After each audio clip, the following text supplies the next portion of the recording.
ಎಲ್ಲರಿಗೂ ಸ್ಮಿತಾ ಸವಿರುಚಿಗೆ ಸ್ವಾಗತ.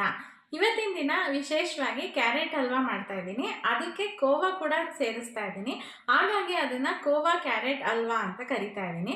ಇದನ್ನು ಹೇಗೆ ಮಾಡಬೇಕು ಅಂತ ತಿಳ್ಕೊಳ್ಬೇಕು ಅಂದರೆ ವಿಡಿಯೋನ ಕೊನೆ ತನಕ ಸ್ಕಿಪ್ ಮಾಡದೆ ನೋಡಿ.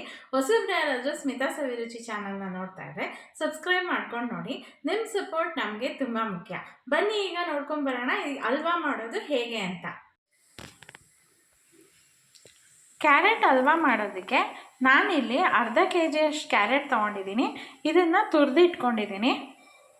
ಗ್ಯಾಸ್ ಆನ್ ಮಾಡ್ಕೊಂಡಿದ್ದೀನಿ. ಈಗ ಒಂದು ದಪ್ಪ ಪಾತ್ರೆ ಇಟ್ಕೊಂಡಿದ್ದೀನಿ. ಅದಕ್ಕೆ ನಾನಿಲ್ಲಿ 1 ಸ್ಪೂನ್ನಷ್ಟು ದೊಡ್ಡ ಚಮಚದಷ್ಟು ತುಪ್ಪ ತೊಗೊಂಡಿದ್ದೀನಿ, ಹಾಕ್ತಾಯಿದ್ದೀನಿ. ತುಪ್ಪ ಸ್ವಲ್ಪ ಬಿಸಿ ಆದಮೇಲೆ ನಾನಿಲ್ಲಿ ಸ್ವಲ್ಪ ಗೋಡಂಬಿನ ಹುರ್ಕೊಳ್ಳೋದಕ್ಕೆ ಹಾಕ್ಕೊಳ್ತಾ ಇದ್ದೀನಿ. ಗೋಡಂಬಿ ಸ್ವಲ್ಪ ಕೆಂಪಗೆ ಆಗ್ತಾ ಇದೆ. ಈಗ ನಾನು ದ್ರಾಕ್ಷಿ ಸೇರಿಸ್ತಾ ಇದ್ದೀನಿ. ಈಗ ಇದನ್ನು ತಗೊಂಡ್ಬಿಡೋಣ. ಫ್ರೈ ಆಗಿದೆ. ಈಗ ಅದೇ ಪ್ಯಾನ್ಗೆ ತುರಿದಿಟ್ಕೊಂಡಿರೋ ಅಂಥ ಕ್ಯಾರೆಟ್ ಸೇರಿಸ್ತಾ ಇದ್ದೀನಿ.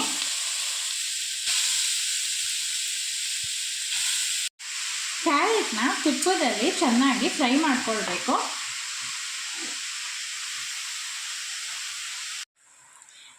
ಫ್ರೈ ಮಾಡ್ತಾ ಮಾಡ್ತಾ ಕ್ಯಾರೆಟಿನ ಬಣ್ಣ ಪೂರ್ತಿಯಾಗಿ ಚೇಂಜ್ ಆಗ್ತಾ ಹೋಗ್ತಾ ಇದೆ ನೋಡಿ. ಇದರಲ್ಲಿರೋ ಅಂಥ ನೀರು ಕೂಡ ಬಿಟ್ಕೊಳ್ತಾ ಇದೆ. ಈಗ ಇದಕ್ಕೆ ಅರ್ಧ ಲೀಟ್ರಷ್ಟು ಹಾಲು ಸೇರಿಸ್ತಾ ಇದ್ದೀನಿ. ಕಾಯಿಸಿ ಆರಿಸಿಟ್ಕೊಂಡಿರೋ ಅಂಥ ಹಾಲು ಇದನ್ನು ಸೇರಿಸ್ತಾ ಇದ್ದೀನಿ. ಅರ್ಧ kg ಕ್ಯಾರೆಟ್ಗೆ ಅರ್ಧ ಲೀಟ್ರು ಹಾಲು ಇಡಿಸುತ್ತೆ.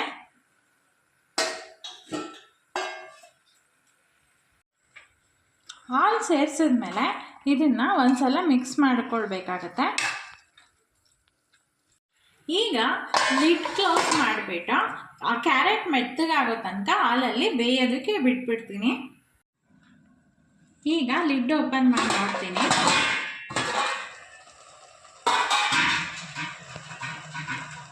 ಹಾಲಲ್ಲಿ ಕ್ಯಾರೆಟು ಮೆತ್ತಗಾಗೋ ಥರ ಚೆನ್ನಾಗಿ ಬೆಂದಿದೆ.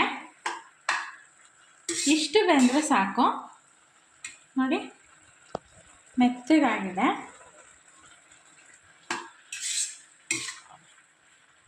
ಈಗ ನಾನು 1 ಕಪ್ಪಷ್ಟು ಶುಗರ್ ಸೇರಿಸ್ತಾ ಇದ್ದೀನಿ. ಮತ್ತು ಅರ್ಧ ಕಪ್ಪಷ್ಟು ಸೇರಿಸ್ತಾ ಇದ್ದೀನಿ. ಅರ್ಧ kg ಕ್ಯಾರೆಟ್ಗೆ ನಾನಿಲ್ಲಿ 1.5 ಕಪ್ಪಷ್ಟು ಶುಗರ್ ಸೇರಿಸ್ತಾ ಇದ್ದೀನಿ. ನೀವು ಸಕ್ಕರೆನ ನೋಡ್ಕೊಂಡು ಹಾಕ್ಕೊಳ್ಳಿ.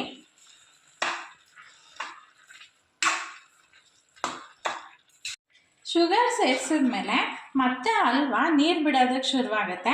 ಈಗ ಲಿಡ್ ಕ್ಲೋಸ್ ಮಾಡಿಬಿಟ್ಟು ನಾವಿನ್ನೂ ಒಂದು ಸ್ವಲ್ಪ ಹೊತ್ತು ಬೇಯಿಸ್ಕೊಳ್ಬೇಕಾಗತ್ತೆ. ಸಕ್ಕರೆ ಹಾಕಿದ್ಮೇಲೆ ನಾನಿಲ್ಲಿ ಲಿಡ್ನ ಓಪನ್ ಮಾಡಿ ನೋಡ್ತಾ ಇದ್ದೀನಿ ನೋಡಿ. ಎಲ್ಲ ನೀರು ಹಿಂಗಿದೆ.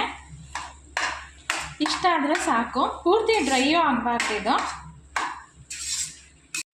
ಸಕ್ಕರೆ ಹಾಕಿದ್ಮೇಲೆ ಬಿಟ್ಟಂಥ ನೀರು ಪೂರ್ತಿಯಾಗಿ ಹಿಂಗಿದೆ ನೋಡಿ.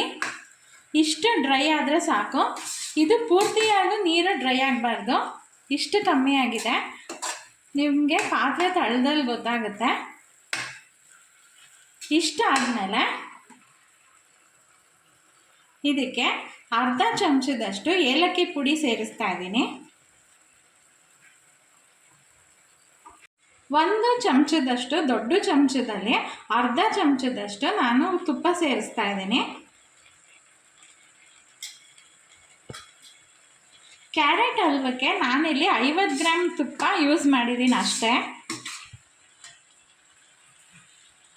ಕೊನೆಯಲ್ಲಿ ನಾನು ಕೋವಾ ಸೇರಿಸ್ತಾ ಇದ್ದೀನಿ.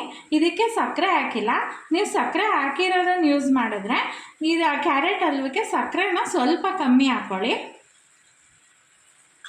ಇದನ್ನು ಕೊನೆಯಲ್ಲಿ ಸೇರಿಸ್ಬೇಕಾಗತ್ತೆ.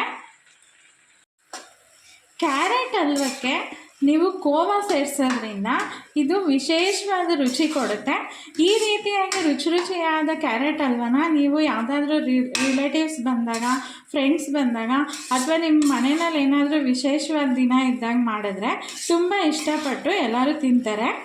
ಈ ರೀತಿಯಾದ ರೆಸಿಪಿನ ನೀವು ಮನೆಯಲ್ಲಿ ಟ್ರೈ ಮಾಡಿ.